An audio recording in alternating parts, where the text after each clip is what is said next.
د سوات تحصیلي خوازخیله په 14 لویو کلو مشتمل د کوټنۍ یونین کونسل کې موجود 2 نهرونه اصاله واټر چینل او فتیفور اریګیشن چینل د 2022 د سیلاب ښکار شوي وو چې له وجې د دغه سیمې شاوخوا د 2.5 ایکړه نه زیاته ځمکه او باغونه شاړ شوي دي. ځایي خلک وایي چې یو طرف ته د سوکړې او بل خوا د تیر 2 کالو راسې د نهري اوبو نشتوالي له وجې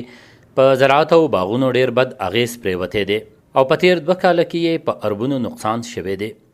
چې له وجې د ځایي خلکو ژوند ګران شوی دی. د خوازخیل نه چې کوم دی په پیپونو کې اوبه منګورې ته رسېدی شي او په دې علاقه کې په دې 14 کلو کې چې کوم دی دا وله راغله او دا لاندې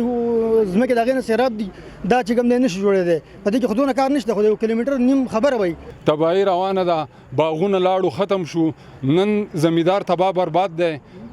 پس دغه نشته ولی نشته ماشي دي بیماریانې دي اوس چې د هر زمیندار د لوی لوی ونې وچې شوې باغونه تباه شو باغونه وشو شوله نشته جوار نشته غنم نشته او خلک دقه شان اریانه کپکه ناسته په ملک نور څه روزګار نشته چې هغه وکړي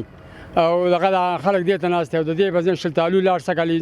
په کروڑه اروپو شلتالو خرڅېدو هغې سکالي چاله د دوانو هغه پیسې هم نه دي کړي دوانو هغه 14 کلي د دې ځای نه د شڼ نه راوله او د ټیکدارۍ د شټاپټه پورې دا په دې باندې آباد دي که نه د دې د ځمکې او قسم مې دي د اوبو چې کوم سکالي کوم حالات تېر شو که نه شلتالانو ته وګوره فصل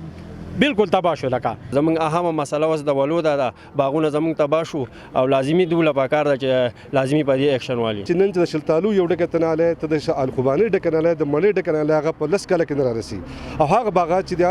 تقریبا زما په خیال باندې 50% چې دی هغه د دې وبو د لاسه ختم دي. ځایي مشرانو د صوبایي حکومت مقامي MNA او MP نه غوښتنه کړې چې دغه نهرونه دې زر تر زره بحال کړی شي د پاره د دې چې نه یوازې د خلکو ستونزو کې کمی راشي خو ورسره د ملک په معیشت هم ښه اثر پریوزي. رحیم الله شاهین، سنو پښتونخوا، خوازخیله.